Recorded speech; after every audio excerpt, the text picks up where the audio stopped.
उपराष्ट्रपति चुनाव के लिए किसी भी प्रत्याशी द्वारा नामांकन वापस न लिए जाने की सूरत में अब सत्तारूढ़ राष्ट्रीय जनतांत्रिक गठबंधन के उम्मीदवार सीपी राधाकृष्णन और विपक्ष के संयुक्त उम्मीदवार बी सुदर्शन रेड्डी के बीच 9 सितंबर को अब सीधा मुकाबला होगा। नमस्कार, मैं हूं आशीष त्रिपाठी आपके साथ और दोनों ही उम्मीदवार दक्षिण भारत से हैं। राधाकृष्णन तमिलनाडु से जबकि रेड्डी तेलंगाना से हैं। विपक्ष इस चुनाव को वैचारिक लड़ाई के रूप में प्रचारित कर रहा है, जबकि संख्या बल एनडीए के पक्ष में है, यानी राधाकृष्णन का चुना जाना लगभग तय है और नामांकन वापस लेने की अंतिम तिथि सोमवार को बीत चुकी है। और इसके बाद सुदर्शन रेड्डी और सीपी राधाकृष्णन अब बिल्कुल सीधे तौर पर आमने सामने हैं। उपराष्ट्रपति पद के लिए मतदान 9 सितंबर को सुबह 10 बजे से शाम 5 बजे तक होना है। चुनाव के लिए रिटर्निंग ऑफिसर राज्यसभा के महासचिव पीसी मोदी ने कहा कि उपराष्ट्रपति चुनाव के लिए निर्वाचन मंडल में दोनों सदनों के सदस्य शामिल हैं। मतदान की व्यवस्था संसद भवन के कक्ष F101 में की गई है और मतों की गिनती उसी दिन शाम 6 बजे शुरू हो जाएगी और परिणाम तुरंत ही घोषित कर दिए जाएंगे। राधाकृष्णन भारतीय जनता पार्टी के अनुभवी नेता हैं, वर्तमान में महाराष्ट्र के राज्यपाल भी हैं, जबकि रेड्डी सुप्रीम कोर्ट के पूर्व न्यायाधीश हैं। और रेड्डी ने यूपीए शासनकाल में उस वक्त कई ऐसे बड़े फैसले लिए जो कि उस वक्त की और खास करके कांग्रेस की पार्टी के खिलाफ वो फैसले भी गए थे। बहरहाल उसके लिए एक अलग हम बातचीत कर सकते हैं आगे।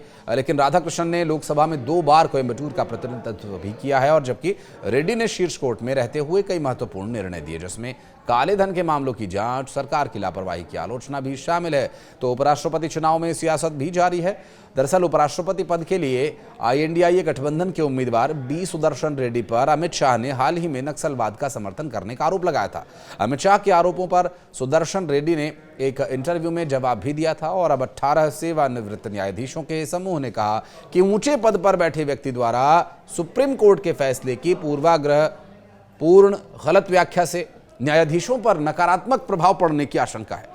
अमित शाह ने टिप्पणी को दुर्भाग्यपूर्ण करार देते हुए उच्चतम न्यायालय के पूर्व न्यायाधीश कुरियन जोसेफ, न्यायमूर्ति मदन बी लोकुर और न्यायमूर्ति जे चेलमेश्वर सहित 18 सेवानिवृत्त न्यायाधीशों के समूह ने कहा कि सलवा जुडूम मामले में उच्चतम न्यायालय के फैसले की सार्वजनिक रूप से गलत व्याख्या करने वाला केंद्रीय गृह मंत्री अमित शाह का बयान दुर्भाग्यपूर्ण है। ये फैसला न तो स्पष्ट रूप से और न ही लिखित निहितार्थों के माध्यम से नक्सलवाद या उनकी विचारधारा का समर्थन नहीं करता है। बयान पर हस्ताक्षर करने वालों में उच्चतम न्यायालय की पूर्व न्यायाधीश AK पटनायक, न्यायमूर्ति अभय ओका, न्यायमूर्ति गोपाल गौड़ा, न्यायमूर्ति विक्रमजीत सेन, न्यायमूर्ति कुरियन जोसेफ, न्यायमूर्ति मदन बी लोकुर और न्यायमूर्ति जे चेलमेश्वर शामिल हैं। उन्होंने कहा कि किसी उच्च न्यायाधिकारी, किसी राजनीतिक पदाधिकारी द्वारा उच्चतम न्यायालय के फैसले की पूर्ण गलत व्याख्या से सर्वोच्च न्यायालय के न्यायाधीशों पर नकारात्मक प्रभाव पड़ सकता है और न्यायपालिका की स्वतंत्रता को नुकसान भी पहुंच सकता है।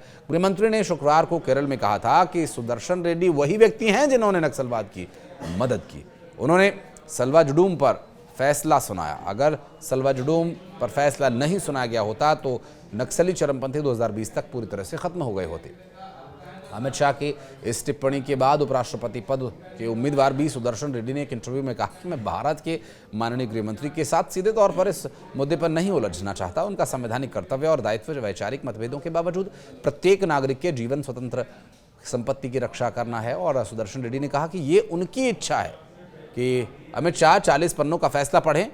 उन्होंने इस बात पर जोर दिया कि अगर उन्होंने फैसला पढ़ा होता तो शायद वो ये टिप्पणी करते ही नहीं। दरअसल 21 जुलाई 2025 की रात उपराष्ट्रपति जगदीप धनखड़ के अप्रत्याशित इस्तीफे के बाद से भारत के इतिहास में ये केवल तीसरी बार है जब किसी उपराष्ट्रपति ने अपने कार्यकाल को पूरा करने से पहले ही ये पद छोड़ दिया हो। जगदीप धनखड़ से पहले कार्यकाल के बीच में पद छोड़ने वाले पहले उपराष्ट्रपति वी गिरी और दूसरे R वेंकटरमण थे। दोनों ने राष्ट्रपति चुनाव की दौड़ में शामिल होने के लिए कार्यकाल पूरा होने से पहले इस्तीफा दे दिया था और उनके स्थान पर क्रमशः गोपाल स्वरूप पाठक, शंकर दयाल शर्मा उपराष्ट्रपति बनाए गए। पाठक अगस्त 1969 से लेकर अगस्त 1974 तक उपराष्ट्रपति रहे, तो वहीं डॉक्टर शंकर दयाल शर्मा अगस्त 1987 से उपराष्ट्रपति बने थे और 11 अगस्त 2022 को M वेंकैया नायडू की जगह पदभार ग्रहण करने वाले जगदीप धनखड़ के 5 साल के कार्यकाल में अभी 2 साल और बाकी थे। हालांकि उनके उत्तराधिकारी का चुनाव केवल शेष अवधि के लिए नहीं होगा, उनका कार्यकाल पदभार ग्रहण करने की तिथि से पूरे 5 साल का होगा। उपराष्ट्रपति चुनाव 2025 भारत की लोकतांत्रिक प्रक्रिया का एक अहम पड़ाव है।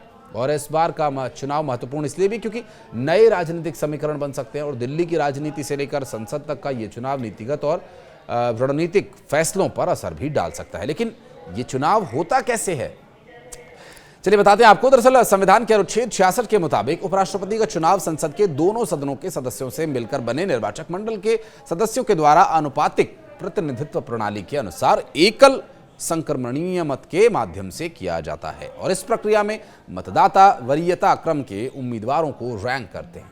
लोकसभा या राज्यसभा के महासचिव को चक्रीय आधार पर रिटर्निंग अधिकारी नियुक्त किया जाता है और ये चुनाव की प्रक्रिया इसी तरह से संपन्न होती है। बहरहाल अब उपराष्ट्रपति चुनाव को लेकर चुनाव के दिन का इंतजार लोगों को है। इस उपराष्ट्रपति चुनाव को आप कैसे देखते हैं, कुछ कहना चाहें तो कमेंट सेक्शन में आइए और अपनी प्रतिक्रिया दर्ज कराइए। धन्यवाद।